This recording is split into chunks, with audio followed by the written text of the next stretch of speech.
television channels are more than just collections of shows interrupted by promos and commercials. They offer an opportunity for expression, delivering a reflection and representation of the people and places they broadcast to. What we choose to air on TV can say a lot about the things that we feel are important and valuable, what we want to represent as a society, and the kind of concepts and culture we want to make known. Sometimes what we choose not to air can be just as revealing.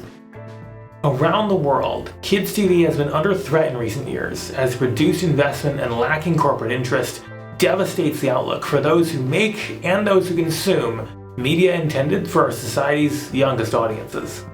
It's building a vicious cycle that could threaten our entire media ecosystem in the future.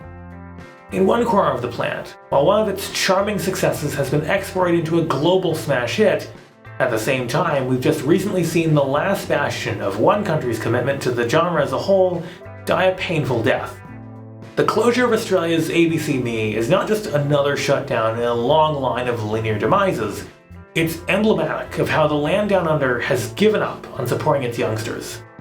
I'm Benzie Johnson Jr. I'm usually enthusiastic about television, but today's story is a grim one. Yet it's also necessary to discuss. It's a painful story about striking choices, long battles, abandonment, questionable motives, and a frightening wake-up call about the potential future of kids' content around the world. While it may not be as ubiquitously recognizable as Canada or as intricate as the European scene, Australia has proven to be somewhere that punches above its weight when it comes to kids' TV, delivering a unique creativity and unexpected perspective that has fueled series with strong concepts and distinct identities. Of course, the big new hotness from Australia in recent years is Bluey, the endearingly adorable cartoon about the titled blue heeler dog and her family that has taken kids' TV by storm around the world, including prominent airings on Disney Channel here in the US and elsewhere. The show was originally produced for ABC3's littler sibling, preschool-focused ABC Kids, a channel which, for now, continues on unharmed in contrast to its older counterpart, though that might not always be the case. Aside from Bluey, you might be aware of Australia's kids' TV efforts from that particular vein of somewhat girl-skewing fantasy series that started coming out in the 2000s. H2O Just Add Water is the most famous of them, but there was also Mako Mermaids, Alien Surf Girls, and the Bureau of Magical Things, notable stateside for only lasting 4 days on the Nickelodeon schedule before being subject to a side channel burn-off. Die-hard fans of The Hub may be aware of Shizao, about a boy who assumes the mantle of a female superhero, originally made for Network 10 down there. I personally also remember them for Get Ace, another Network 10 cartoon about hijinks ensuing surrounding a boy with super spy braces. Yet the rise of the land down under goes a bit further back than that. While the likes of Skippy the Bush Kangaroo and the enduring Play School date back to the early days of Australian television, it wouldn't be until the 1980s when the country began to build some of the infrastructure that would turn it from a mere producer into a powerhouse. Much of the push for the creation of distinctive Australian kids' TV is thanks to the establishment of the Australian Children's Television Foundation back in 1982, and the forward-looking people who lobbied hard for its establishment, particularly its founding director Patricia Edgar, an author, media creative, and educator, and the political allies she was able to convince. While Australia had developed a children's drama quota, basically that broadcasters had to commit to producing a certain amount of scripted kids television, Edgar felt that in order for that requirement to deliver quality programming, there needed to be a production company, not-for-profit, to set a good example. Essentially, someone needed to show the networks how it's done in a genre of television that was still fledgling and risked being overlooked. And so, enter the ACTF. One part financier, one part producer, one part lobbyist and activist for the domestic genre, funded by the national and state governments in Australia.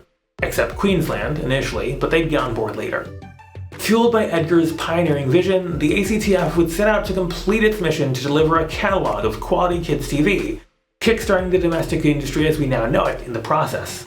Many of the shows they supported in the 90s, like Liftoff, The Genie from Down Under, and Round the Twist, are now considered beloved classics in Australian kids' TV. You'd think that Australia's main public broadcaster, the ABC, not to be confused with the other one, would be front and center in taking on this demographic as part of its broader public service remit, more along the lines of their contemporaries elsewhere in the world. but not necessarily. Their relationship with kids' TV, and particularly producing it, has been rockier and less consistent than one might expect. When the ABC's kids' TV efforts were first consolidated under a collective brand in 1991, they initially focused on the younger, more preschool end of the demographic under the name ABC for Kids, not unlike the approaches PBS and the CBC took in North America. With the launch of digital television as an ascent new outlet for additional viewing options, the ABC revamped its kids' TV offerings in 2001 as ABC Kids. Again, not to be confused with the other one, with its focus expanded both to the preschool and school-age demographics. In addition to the programming block, the brand was expanded to the broadcaster's first digital multi-channel, operating as a daytime timeshare between 6 a.m. and 6 p.m., with the evenings taken up by Fly TV, another new service focusing on teen and young adult demographics. The ABC hoped to garner enough interest to obtain government funding to keep the channels running long term, but that money never arrived, and given digital broadcasting in Australia was still in its infancy, a full switchover would end up being nearly a decade away from this point, the operational costs proved unjustifiable. The ABC Kids and Fly TV channels would close at the end of June 2003, an easy victim when budget cuts came around to the broadcaster. The ABC wouldn't attempt another digital channel again until the launch of ABC3, a generalist channel initially featuring a high amount of repeats, in 2005. The kids' programming block would continue on the main ABC channel. The 2000s were considered a lull period for the ABC's interest in kids' TV, with the block at the time relying heavily on imports and the occasional local production, in contrast to their active involvement in the earlier booms. And in contrast to their commercial rivals, the 7 Network, the 9 Network, and Network 10, who had a fairer balance of originals and acquisitions, not to mention 7 and 9's ever-popular American brand programming blocks, in Saturday Disney and Kids WB Australia, which would become their own legend for those who grew up with them. But it wasn't exactly smooth sailing for kids' TV on the commercial networks during this time either, as some of the era felt creative merit was being sacrificed for commercial appeal, and that the potential for Australian production was being undercut by the cheapness of foreign imports. Now that's something that's afflicted international broadcasters forever, and the fact that it was being brought up in the mid to late 2000s shows that the concerns that we're seeing turn into chilling reality now are actually nothing new. I wonder how the people who worried about it then feel about all this now. In a segment during a program on the ABC's Radio National station in December 2007, think the Australian answer to NPR or CBC Radio 1 or BBC Radio 4, former host of long-running preschool production Play School, Noni Hazelhurst, described the state of kids' TV in Australia as a place where the commercial imperative has replaced the creative spirit. She blamed growing challenges with children's mental health on the media's fixation with the negative, the dysfunctional, and the unrealistic, calling the contemporary offerings of all stripes accessible to kids not helpful at best and positively damaging at worst. Now, that leans a bit into the kinds of think of the children moralizing that I don't always relate to. And later in the program, Jenny Buckland, then CEO of the ACTF, explained it more accurately. Television isn't living up to the potential that it could for children. Commercial broadcasters aren't that interested in the child's audience, and they posit the view that they really shouldn't be doing very much for children. So the programs that they do are hidden away at times when children aren't watching. Children are watching predominantly at 6 to 8:30 at night. They're watching adult programs with their parents, and the commercial broadcasters are saying that demonstrates that they're not interested in watching children's programs, and that they, therefore, shouldn't actually have to do anything. But the truth of the matter is that if children were given options and a wide range of programs, and particularly local Australian programs that they could relate to, then you'd actually find, I think, that they would be well nourished by television. They would be excited and they would take up those options. And it certainly wasn't for a lack of talent. Australia actually has an international reputation for world-class children's television programs. Australian children's programs win all sorts of awards and are seen in hundreds of countries. And the thing that we find most frustrating is that often they get a much better reception and much more care from an international broadcaster like the BBC, which schedules and promotes Australian children's programs, than they do here. Jeff Brown, Executive Director at the Screen Producers Association of Australia, concurred. We're concerned that over time the safe window of Australian children's television will disappear if the government doesn't beef up support through regulation for that content. We'll be seeing our kids drift away to unsupervised, more broader entertainments, unsupervised on the net over time. The most reassuring thing that any Australian parent can have is access to safe, entertaining, good Australian natural talent in the afternoon on their free-to-air televisions. As a proper transition to digital television neared closer at the end of the decade, the ACTF began to push for the launch of a digital kids channel, and even got big enough that it became a campaign issue during the 2007 federal elections. They were able to convince the ABC to go forward with it, which led to the launch of 2 new kids TV services. ABC for Kids on 2 for the long-served preschool demographic, which would later become a full-on time-shared channel in 2011 as ABC for Kids, with a numeral, and a brand new channel in what I tend to call the meat of the kids TV demographic, the older end of the range, which the ABC hadn't served directly in a while. On December 4th, 2009, just before 6 p.m., then current Prime Minister Kevin Rudd pressed the button to launch ABC3, a bold new step into prominence for the Australian kids TV sphere. The director of the television branch of the broadcaster, Kim Dolan, vowed to build a channel that tells our Australian stories in a creative, innovative, and exciting manner. It was additionally promised that the channel would air at least 50% Australian content in the medium term. Hosted programming segments by way of Studio 3 made the channel feel like a home, and the channel's early days featured a promising programming slate. To name a few, Dance Academy, Nowhere Boys, CJ the DJ, You're Skidding Me, The Flamin' Thongs, and the long-running video game show Good Game Spawn Point. The other half of the network picked up some of the best shows international kids TV had to offer, showing off the brightest of European, Canadian, and even the occasional American fare, as well as a decent string of Japanese anime, if that's your persuasion. In 2016, the channel was rebranded to ABC3 in a bid to pivot towards a multi-screen mobile-first environment, as remains in such buzzwordy vogue. The name change didn't stop the channel from keeping up the good work though, serving up the likes of Mustangs FC, Little Lunch, Prisoner Zero, Hardball, no relation to the American thing, and The PM's Daughter. In 2020, perhaps echoing the omens of 2 decades earlier, job cuts at the broadcaster led to the channel losing its presenter team. In more recent years, the channel has also seemed to become more openly reliant on rerunning older Australian productions to fill out their Australian content quota, such as picking up the tapes for She's Out and Get Ace, both originally made for Network 10 a decade ago. Damaging and concerning, but not fatal. And then suddenly, the other shoe dropped. In a shock move, surprising changes to the ABC's multi-channel offerings were announced on May 9th, 2024. The ABC's preschool timeshare, now known as ABC Kids, would go unchanged. The evening airspace of that channel had been suffering through an identity crisis in recent years. After 12 years with a youthful brand as ABC2, it became a comedy channel as ABC Comedy to low ratings in 2017, before being retooled into the generalist, clunky, and uninspiring ABC TV Plus in 2021. The second channel's latest reinvention would become known as ABC Family, again not related to the American thing, setting out on a quest to encourage family co-viewing, with a variety of content, combining parts of the ABC Me slate with comedies, game shows, natural history documentaries, and movies. Basically, some of the generalist fare that would already feel at home under the previous brand. The channel space currently home to ABC Me, most jarringly, would be replaced on June 3rd by ABC Entertains, a new channel featuring a variety of journalist entertainment fare for adult audiences. Some of the programming from the former ABC Me schedule would remain on the channel in a morning block from 5 to 9 a.m., followed by educational programming also previously featured from 9 to 11 a.m. To go with the changes, 4 additional channel streams would launch on the broadcaster's on-demand service, ABC iView, focusing on children's live-action series, animated content, educational fare, and family viewing. In theory, offering more viewing options.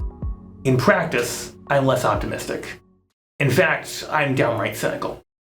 It's hard to spin your way out of the fact that this is an undeniable reduction in the amount of broadcast hours dedicated to kids TV at the ABC, and a reduction in the prominence of that programming too. We go from a full-time, fully branded entertainment destination into a 4-hour morning programming block on one hand, and on the other, what? Maybe a primetime premiere here and there if we're lucky and ask nicely? The ABC Family schedule does happen to feature a lot of the former ABC Me catalog at the moment, but there's no guarantee that will stay the case forever. Family is ambiguous in the way a kids channel isn't, and it opens up the door for a lot of potential backtracking and pivoting away on content that can later be retroactively justified as still meeting the family remit. They could throw on an episode of The Strange Chores at the front of the night and then Doctor Who and David Attenborough documentaries all the rest of the evening, and it would still count. And that's a very different kind of lineup compared to the current state of the new channel and the service we had before it. The ABC claims the launches of ABC Family and ABC Entertains give us two clearly defined channels, but their positioning and the jarring scheduling shifts make both identities clear as mud. The other thing that strikes me about ABC Family is that it doesn't feel like a lasting brand positioning. Many channels would start out with intentions to offer a family-oriented lineup or encourage family co-viewing, as ABC Family's remit directly promises and that we've heard so many times before, end up going in entirely different directions, or eventually stop investing in courting their supposed audience altogether.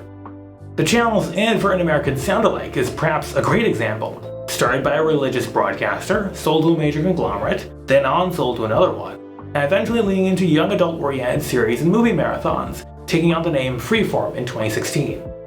Discovery, prior to its merger from Hell, had multiple cracks at the concept, taking their rebadged kids network The Hub down that road in its final 2 years, and then effectively giving up with a rebranded Discovery Family in 2014. Paying ever more nominal lip service to kids' TV in the morning and afternoon, and then being a rest home for old Discovery has-beens in the evenings. The stories of similar irrelevancies or rerun farms litter channel guides in multiple countries. And the ABC's already had an identity crisis with this channel space, arguably ever since the mid-2010s, especially once the rebrand from ABC2 to ABC Comedy back in 2017 flopped. Do we really need another weak brand that'll be thrown away in 3 years' time? The one fig leaf that could be argued that this isn't a reduction in prominence for the ABC's non-preschool kids TV commitments, and probably the one that helps the decision makers sleep at night, is the launch of the additional streams on ABC iView to cover all the same programming the linear ABC Me channel once dished out. But they're actually relatively hard to get to, buried near the bottom of the iView homepage, with the rest of the orphaned ABC Me content hidden away on a vaguely titled Big Kids section. Not the ABC Kids link that's right in the menu, mind you, that's only the preschool stuff. You have to look fairly hard for it, and that's on top of the uphill battle it already is to get content to stand out on a streaming service. Something that no one, not even the American megacorps throwing billions of dollars into that gaping black hole, has gotten right just yet. Contrast that to just turning the TV onto channel 23. Even if the prominence of the content itself wasn't an issue, the move of the content from a linear television channel to an online platform enables the broadcaster to considerably reduce the amount of new output that actually gets produced in the genre without as much notice or potential for alarm as watching a linear channel deteriorate. The end of ABC Me and the fluid future of its former content between ABC Family and ABC iView basically allows the ABC, if they wanted, to abdicate from serving the older kids' TV audience in any meaningful way, yet still be able to lean back on their old tapes and claim they're still nominally offering something when they have to. It's something we've already seen in recent years from other broadcasters who have moved content for young audiences either partially or fully online. In the UK, ITV hasn't made much of anything in the kids department since they closed their kids channel CITV last September, which I discussed in a video at the time I'll have in the description.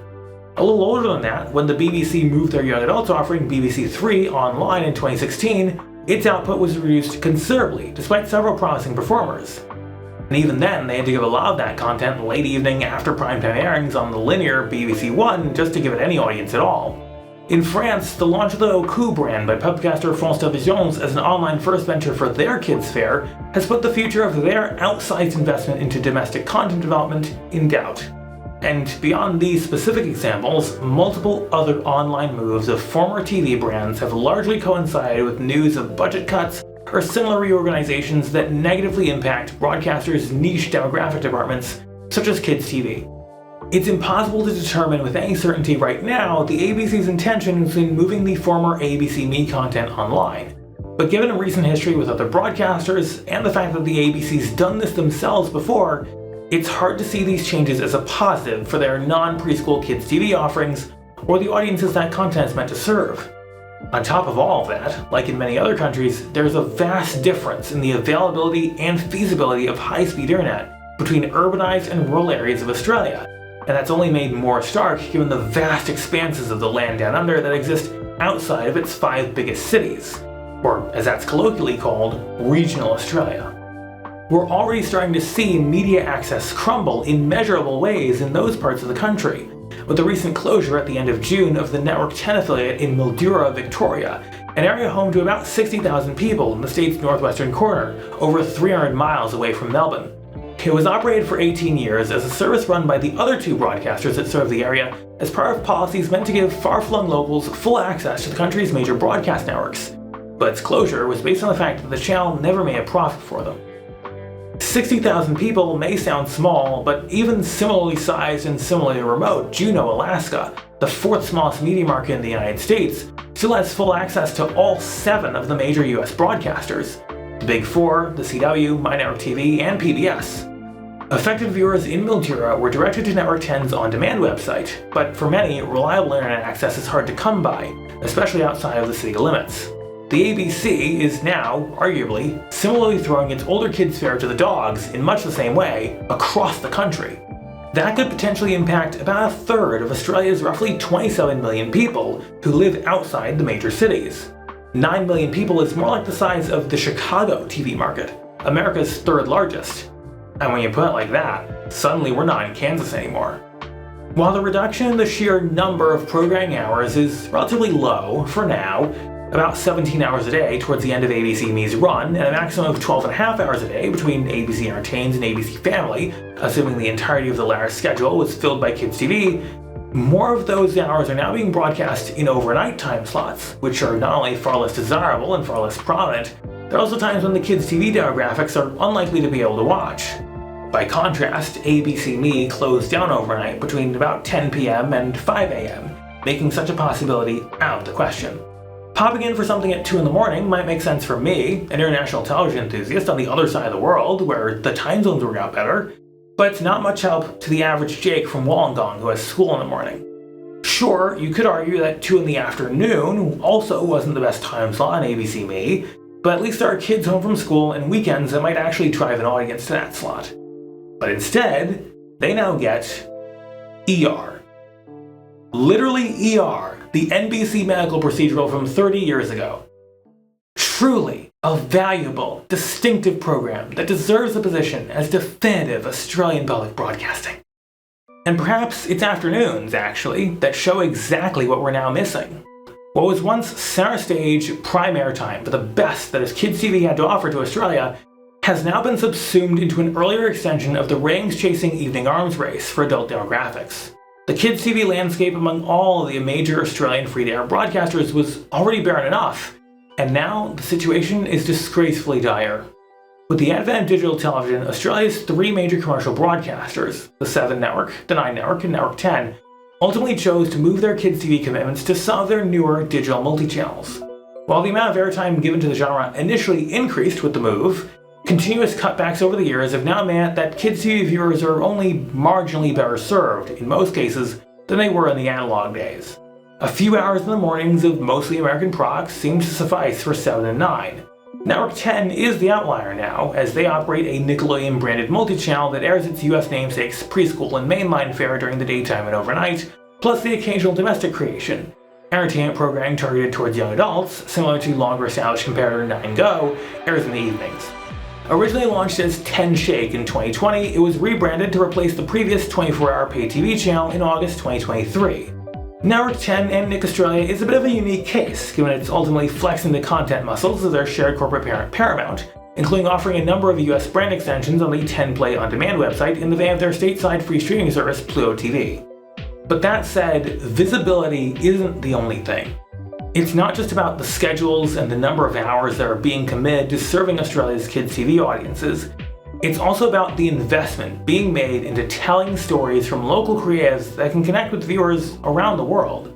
Support for scripted Kids TV from Australia's broadcasters, the kind that tends to be most primed for building international appeal, has been sorely lacking and increasingly hard to come by in recent years. Beyond what the ABC's been making, the most recent production from 7 that fit that bill was Kitty Is Not a Cat, a musical series about a young girl who looks for home among rambunctious felines, which began in 2018. The show's 3rd season has yet to premiere in Australia.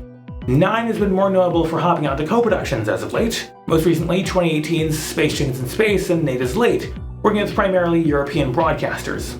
I reviewed Space Chickens in Space in a video previously, linked in the description.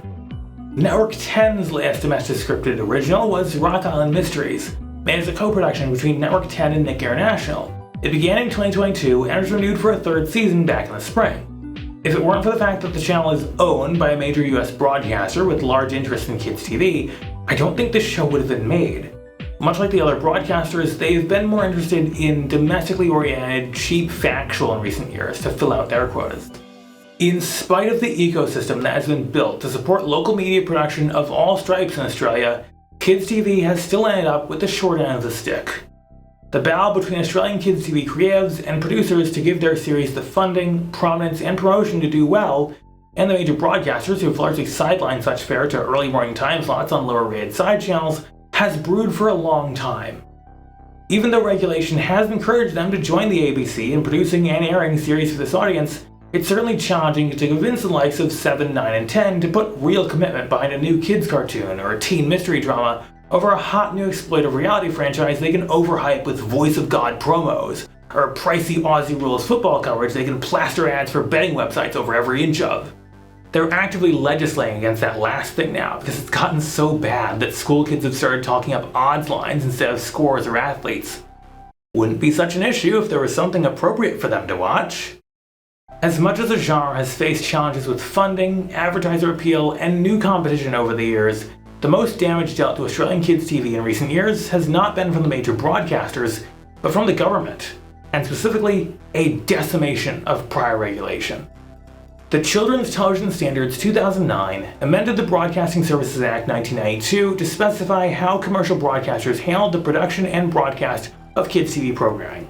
Under the regulations, which kicked in at the start of 2010, commercial channels had to broadcast specified amounts of P-rated preschool and C-rated children's programming each year, with firm restrictions on when those shows could be broadcast, so that they'd actually be available when kids could actually watch them, and on how many times that they could be repeated, so that networks had to actually make new things regularly, instead of maliciously complying through endless reruns. There were also restrictions on advertising and endorsements, not unlike the regulations for EI programming in the US. Under these rules, the commercial broadcasters were required to air 130 hours of P-rated programming each year during weekday mornings and afternoons, and 260 hours of C-rated programming each year, at least half of it first run and some of it scripted, between weekdays before and after school, and all daytime on weekends and days off. In April 2020, the children's content quotas were temporarily suspended in response to the onset of the COVID-19 pandemic, along with the similar drama and documentary obligations for adult audiences, as lockdowns and quarantines and shifting restriction levels and endless broadcasts of daily press conferences made meaningful creative content production impossible. In October 2020, the Australian government unveiled a radical overhaul of Australian content quotas, which trashed the previous system when it went into effect at the start of 2021. While broadcasters were still required to commit to general local Australian content quotas, a ratio of 55% local content between 6 a.m. and midnight on their main channels, and 1,460 hours per year on their multi-channels, the detailed drama, documentary, and kids TV quotas were taken out entirely, turning the 6-month temporary suspension into an outright removal of the mandates. In place of the previous quotas were a new points-based system, where broadcasters needed to accrue 250 points per year between documentaries, scripted series, children's content, and film. While documentaries were disincentivized, only worth 1 point and limited to a maximum of 50 points in total, and unscripted kids TV was slightly incentivized, worth 1.5 points, there were no longer any specific requirements for scripted or first-run kids TV like there was before. Instead, scripted programming in general was highly incentivized, without further distinction, worth up to 7 points based on how high its budget is. Basically, you can now money launder your way through 36 unusually expensive episodes of Neighbours, do absolutely nothing else, and meet your regulatory local content requirements for the year. There have already been over 200 episodes of that show specifically since it returned from the grave through Amazon Prime Video last September, so even at the lowest budget bracket, it can still meet Network 10's local content points all by itself. Ditto Home and Away for 7, as much as they initially said they'll still make other things. Merging the previous requirements into one single scripted content quota that covers both kids TV and general audience fare is already a recipe for disaster, as between kids and adults, adults are the more attractive audience and will win out every time. Even worse is leaving a rump children's non-scripted quota, which enables commercial broadcasters, to the extent that they do care, to engage in malicious compliance and turn out cheap, uninspiring factual fare to meet the standard, without any regards for meaningful quality or value, similar to how the US EI requirements have descended to that state over the past 10 to 15 years. The overhauls also gave an additional $20 million over 2 years to the ACTF to help bear fund what was left, but that was insultingly cold comfort to the destructive havoc wreaked on Australian kids TV at large, the effects of which were felt immediately. The 7 network made good on previous threats and cancelled their ongoing kids TV productions at the time, along with removing kids programming from 7-2, their first-run home of choice, in early 2020. The Australian Writers Guild stated that they saw kids TV as likely the first casualty of the regulatory changes, which will have a lasting and irrevocable impact on our culture. ACTF CEO at the time, Jay Buckland, put it even more grimly. Children's screen content is both a mirror and a window in a child's life. We currently stand on the brink of a great opportunity or an irretrievable loss for our nation's children, the broader community, and our local screen industry. In 2022, the second year of the new points quota system, the 9 network claimed 85 hours of children's programming, all 9 Go's game show Smashdown. Network 10 claimed 10 hours of kids TV, all of it the only scripted programming claims on any network, and all of it Rock Island Mysteries, their co-production with Nick International. The 7 network claimed absolutely no programming in the category at all. In financial year 2022-2023, out of $1.67 billion of investment into Australian content, commercial networks' investment into scripted children's programming was zero. Nothing. Absolutely $0. That is not hyperbole or exaggeration. It went down from about $2 million the previous 2 years to literally zero. Adult scripted programming got over $49 million. Children got zero. $744,000 went to other children's programming, namely the kinds of cheap factual that make them look like they're putting in a nominal effort, itself down from over twice that 2 years prior. Back in financial year 2018-2019, before the pandemic and the regulatory changes, the same networks invested $13.2 million into kids TV, $11.6 million of that scripted, and now they're unwilling to muster up 7 figures, if any at all. The commercial networks argue that their recent efforts at kids TV have garnered low ratings. For 7, $8 million in 2019 and less than 1,000 viewers to show for it, they claimed when they axed production. But ditching your output early in the morning on a multi-channel with no promotion to speak of, as all 3 commercial broadcasters are guilty of doing, isn't exactly giving those shows a fair chance. And yet, through their persistent lobbying, they've succeeded in pitching to government and to audiences that offering children's content was somehow an onerous burden. And with SBS a relative non-factor in this niche, that puts all the weight on supporting kids TV, and even just offering any of it at all, on the ABC. The same ABC that just shut down one of their kids' channels, gutting their visible commitment to the genre overnight. Australian children's television, or at least the concept that Australia is making children's content, is having a moment right now, both in the wider realm of kids TV viewership and discussion as a whole, a rare contrast to the American-dominated hits of the day, and in the broader televisual cultural sphere. Of course, this is exclusively thanks to the massive success of Bluey, the preschool series centered around a blue heeler dog and her family that has achieved critical and audience acclaim for its adorable, authentic storytelling. It also succeeds in a place where a lot of international series have struggled in the past, yet somewhere many strive to aim for, serving as a quirky but welcoming export of Australian culture to screens and hearts around the world, including in the desirable yet insular US market, thanks to an international rights deal with Disney, slotting the show on feeds of Disney Junior, Disney Channel, and Disney Plus all around the world. And yet, despite this crowning achievement, it should be cause for celebration. For many creatives inside the trenches, the success rings hollow, as the hollowed out local kids TV requirements will haunt those involved in every stage of the creative process, especially those looking to develop for the mainline 6 to 11 audiences and up, for whom a dedicated, highly devoted service has just evaporated. Already, one show does not make a channel. Likewise, one successful show should not define an entire country. Bluey is a great series that people love, but creatives and broadcasters would be doing it a better service if it were not the sum total of all current Australian kids TV output. No offense to Rock Island Mysteries, which is also in that equation, that is still continuing, but I'm trying to make a point here. Engaged audiences their interests peaked would be better off if there were more Australian series in production to hand them off to after they're finished watching Bluey. Even the recent archive is a little bare. As massive and as all-dominating as it is right now, Bluey ultimately has a finite lifespan, even if the sign isn't suggesting anything like that right now. The show will end someday.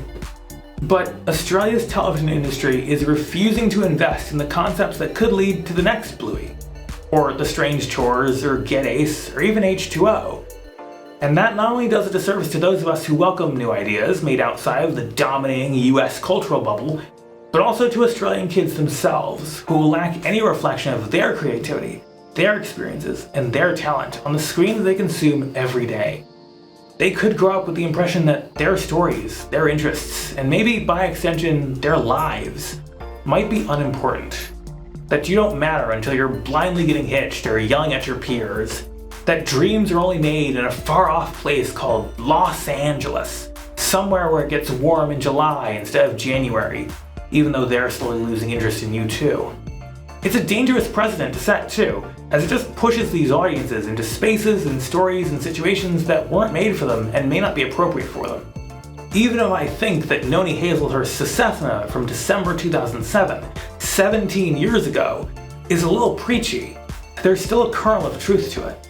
The future for kids TV as a genre in Australia is dire. The extra money for the ACTF that came in exchange for gutting what impetus there was left to produce anything new is long gone now.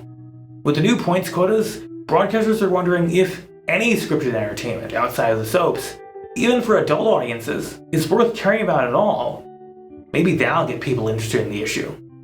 The ABC, suddenly thrust into this unexpected role as this savior of kids' TV as a domestically produced genre, the new Holden Cars of television for those under 18, is only making 4 new series for their 2024-2025 slate. 3 are for ABC Kids, the preschool channel they still have. Only 1 is for older audiences on ABC Family, perhaps giving the game away that the changes to the channels were a downgrade for former ABC Me viewers. 1 is very easily a budgetary strain or unfavorable government away from becoming none. And then what happens? A pivot to preschool by a public broadcaster isn't unheard of. PBS here in the US and the CBC in Canada both almost exclusively cater to the younger end of the market, and the ABC itself kept such a preference for much of the period before ABC3 came to be, so maybe it's more of a return to form. And this is the first year of the new channel arrangement anyway, so maybe there will be some more coming down the pipe later to balance things out. But if this really does signal a pivot, what becomes of those audiences when they inevitably grow up into the school-age cohort? It creates a gaping demographic hole, a set of viewers who age out, are seen as uncared for, and aren't necessarily guaranteed to return again once they come of age for the more adult offerings. It's the kind of pit the BBC in the UK has fought with in recent years.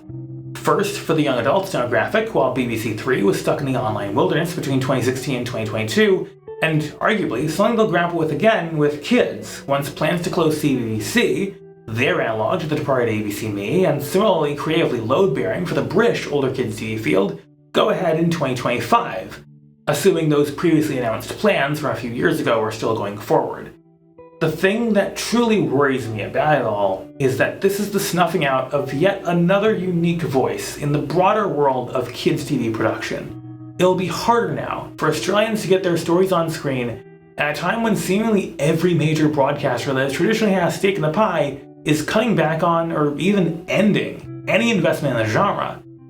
There are no real plans for a dedicated local investment in Australia. France's public broadcaster has already set the stage for their own retreat from their outsized investments. In the UK, CBBC, the last man standing, may have months to live, with only a similar power vacuum to replace it. In the absence of the Brits, the ever-struggling Irish, the German, and the French, some new faces have entered into the picture, though their ability to meet the scale of their forebears remains uncertain.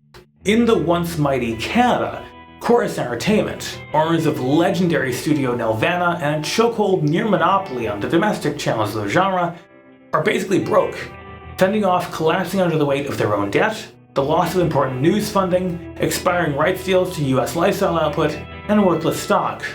Making their one series a year for YTV to suggest they still care is quickly becoming the least of their problems. Even almost a decade on from losing their signature Disney rights, Family Channel, despite being owned by the other major Canadian kids TV producer, WildBrain, has never felt inclined to step up to the plate anything like its competitor did. And all of this is to say nothing of the state of the genre in the US, a deteriorating mess that these foreign names are all inadvertently deferring to the detriment of their own countries as much as ours. Aggrieved creatives are struggling to find things to make, under brands and conglomerates devoting ever-decreasing attention to the demographic, to say nothing of how absent at best and abusive at worst streaming services have been to the genre. One of the traditional titans has effectively stopped making new stories entirely in indifferent apathy. Another seems ready to take a similar step back right behind them. The third is less directly downtrodden, but an avalanche from atop its corporate mountain as it tries to gussy itself up for its acquisition might hurt it anyway. Australia has given up on kids TV. The rest of the world seems not far behind them. What does that say about the world we want our youngest to see, to live in, to be part of? At a time when they could use cultural and societal guidance the most, we're pulling the rug out from under them, leaving them to play on the cold, bare floor lined with the worries, the fears, and the harsh realities the rest of us face. It's pouring acid onto the playground and then wondering why no one comes to the park. We like to say, optimistically, that children are our future, and yet we're short-sightedly selling them out in the now. We're destroying their spaces through death, disrepair, or even active malice, and closing off the few avenues that are still left to give them their own unique experiences and share their own stories. Art and media is a representation of society at large, and television is a massively important space within that, inherently restricted by the whims of those gatekeepers who choose to patronize the practice of the art. The stories we make, and the narratives that are allowed to exist, are telling of the culture we live in, the values we hold, and the beliefs we find truly important, on a level far beyond what our own individual conscience and occasionally feigned altruism will let us say out loud.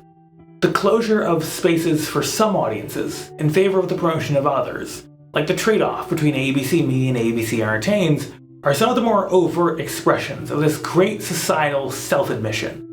It implies that these stories are less valuable, less worthy of inclusion in our grand socio-cultural fabric, and therefore so too are the people those stories were meant to be made for. We can swear up and down that these insinuations don't represent our values, but our collective actions speak far louder than our lone voices can. Back down under, the road forward for Australian kids TV is as long and winding as it is uncertain.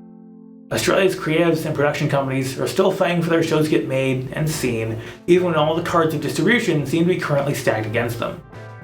Government promises for other means to shore up the genre besides the quotas have amounted to nothing yet. Even with the demise of ABC3, there haven't been any direct suggestions that the ABC's commitment to making kids TV is waning just yet, but creatives know that one broadcaster working out of what kindness and good optics is left in their hearts can't keep the entire industry afloat. Kate McQuillan, creator of Dirt Girl World, a preschool series that aired on the ABC from 2009 to 2011, put into some words her desires for a path forward at an industry event in August. If I was a blueberry farmer and what had changed in policy settings by government had affected my business so poorly, there'd be a rescue package for me. And there isn't. But I don't want a rescue package. I want the whole industry rescued because I deeply care about children and the stories that we're telling. There are other industries that get a handout, and we don't want a handout. We don't even really want a hand up. I don't want you to feel sorry for us. I want you to recognize who we are and what we do, and the joy and love that we share, and that we're a business. Broadcasters may struggle to see it, but creatives, audiences, and fans know all too well. Kids TV is valuable, as are its viewers, and more needs to be done to ensure that more of it gets made, from the locally reflective to the globally appealing. And even if you are just another American cartoon stan posting on Twitter that animation is cinema, for whom all of this is half a world away and perhaps doesn't vibe with your union retweets and looking for work signal boosts, you should be paying attention to this too. If anything like the unmitigated decimation of kids' TV production we're seeing in Australia happened to the American industry we so coddle, we'd all be on flights to Burbank to picket in outrage. And maybe through exploring some of these stories we might not have considered before, we might gain an even better appreciation of the entire genre of kids' TV than we had before.